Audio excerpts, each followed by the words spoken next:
여야 대선 상황 차례로 알아보겠습니다. 먼저 국민의힘 쪽인데요. 대선 주자 토론회를 놓고 이준석 대표와 윤석열 전 총장을 둘러싼 당내 갈등이 이어지고 있습니다. 이준석 대표가 토론회 대신 발표회로 바꾸는 방안으로 한 발짝 물러섰는데 정작 경선준비위원회는 토론회 틀을 고수하겠다고 밝혔죠.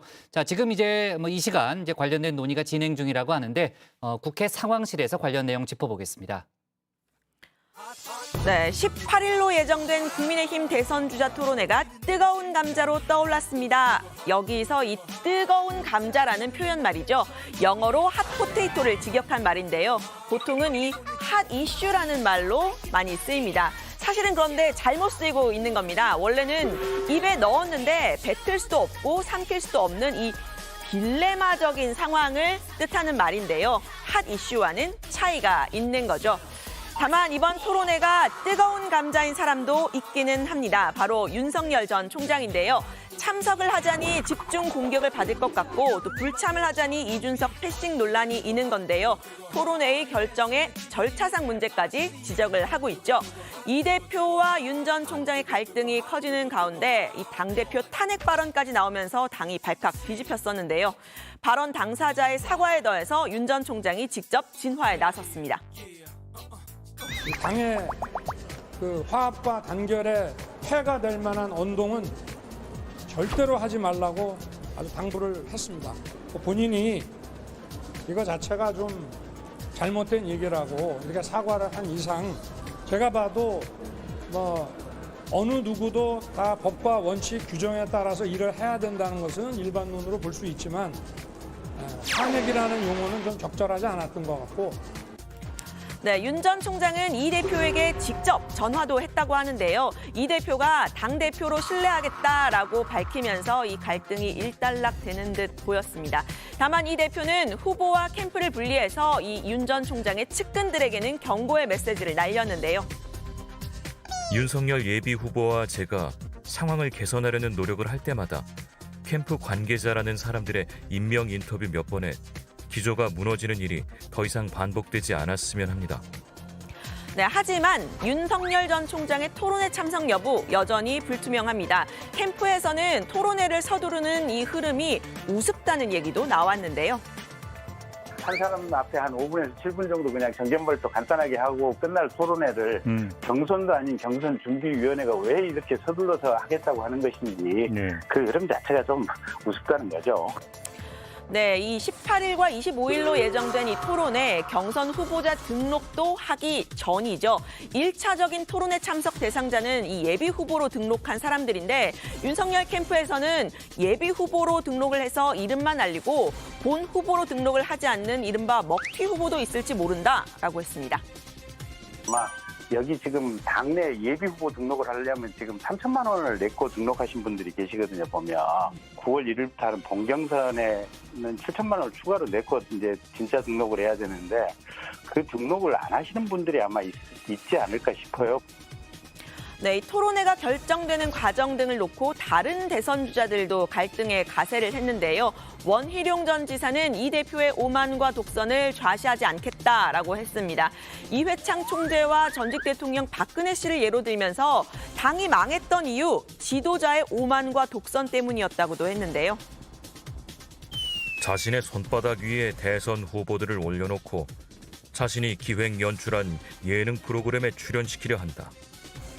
당 대표가 경선 후보들과 사사건건 집안 싸움할 때가 아니다. 최전선에서 문재인 정권과의 싸움을 진두지휘해달라.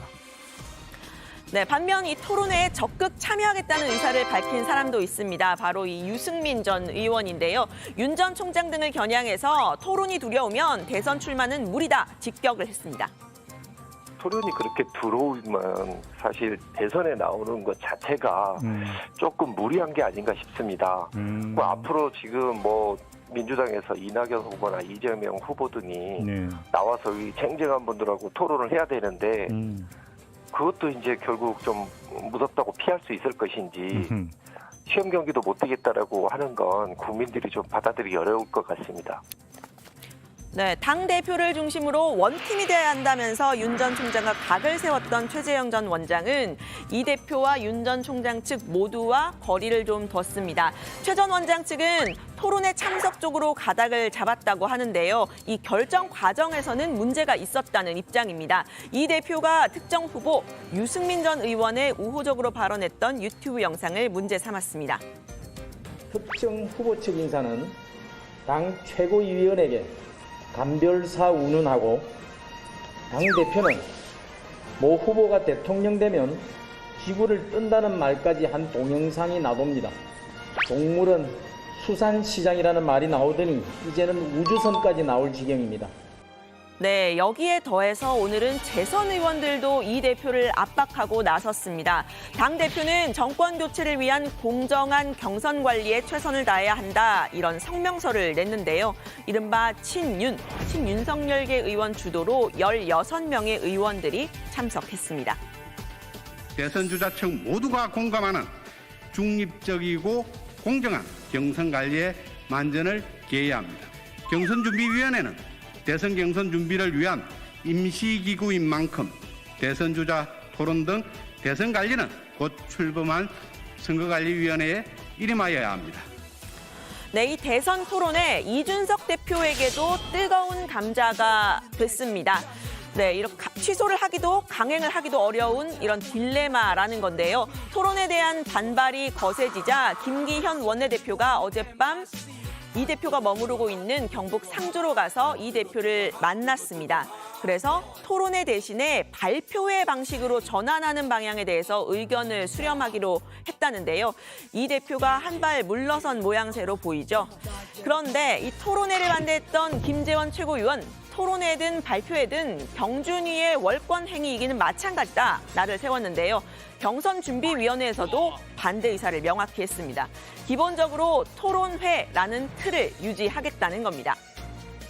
13분 중에서 12분이 이미 토론회에 참석을 하겠다고 저희들한테 확인을 받았고요. 그런 상황에서 이 토론회를 일방적인 어떤 주제 발표라든가 뭐 이런 걸로 만일에 전환을 한다면 다른 후보들이 과연 어떤 반응을 보일 것인가. 윤 후보도 우리에게 소중한 후보지만은 다른 후보들도 마찬가지로 다 소중한 우리의 후보다. 네, 이 대선 주자 토론회를 둘러싼 당내 갈등, 전선이 복잡해지면서 점입 가경으로 빠져드는 모양새인데요. 일단 현재까지는 윤석열 캠프를 제외하면 모두 토론회 참석 의사를 밝힌 상황입니다. 윤 전 총장 측이 토론회 참석을 꺼리는 건 일단 설화 때문일까요? 최근에 스피치 교육까지 받고 있다고 하는데 어제 코로나 간담회에서도 논란의 발언이 나왔습니다. 코로나 바이러스를 우한 바이러스라고 표현한 겁니다.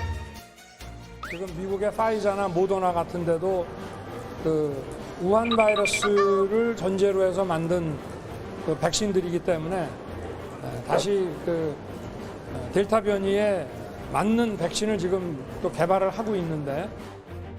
네, 세계보건기구 WHO는 질병 이름에 특정 지역명을 쓰게 되면 혐오와 차별을 유발할 가능성이 있다면서 지역명이 없는 코로나19, 코비드-19을 권고한 바가 있죠.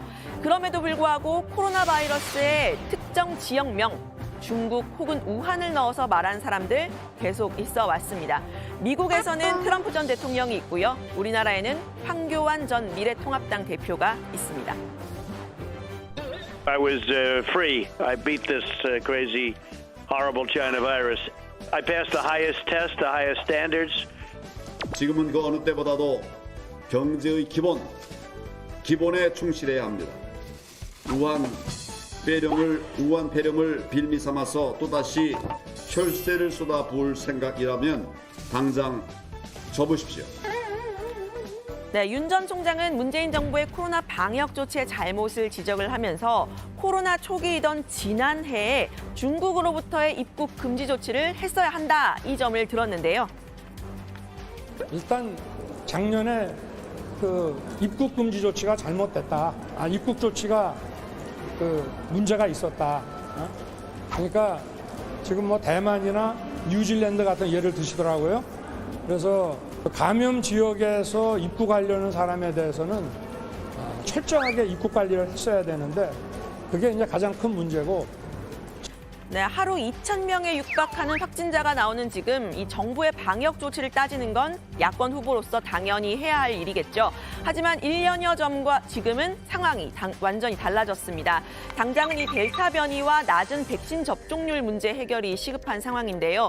윤 전 총장의 입국 금지 조치 발언, 번지수를 좀 잘못 찾은 것 아니냐 이런 얘기가 전문가에게서 나왔습니다. 정말 꽉 막았던 베트남도 요새 뭐 하루에 9,000명씩 확진자 발생하고요. 그리고 호주도 요새 뭐 하루에 600명씩 환자 발생해서 완전히 호주 같은 경우는 자국민도 못 들어오게 했었거든요. 지금 작년 3월 얘기를 하고 있다는 거는 저는 뭐 무슨 생각을 하고 지금 앞으로 할 일도 많아 죽겠는데 이미 그런 논란을 다시 만든다는 거는 정치인으로서 도리가 아니라고 생각합니다. 네, 윤 전 총장의 이딴 실언들을 좀 살펴보면요. 주 120시간 노동과 부정식품 발언, 그리고 우한 바이러스 발언까지 우발적인 실수라기보다는 윤 전 총장의 이 보수 색채를 드러낸 것이 아니냐 이런 분석도 나왔는데요. 야권 후보로서 보수층 결집을 위한 전략인 건지 아니면 본인도 모르게 드러난 진심인지는 잘 모르겠지만요. 캠프에서는 일단 내용은 차치하더라도 이 윤 전 총장의 말하기 방식, 투박하고 직설적인 화법, 강점으로 작용할 수 있다고 봤습니다.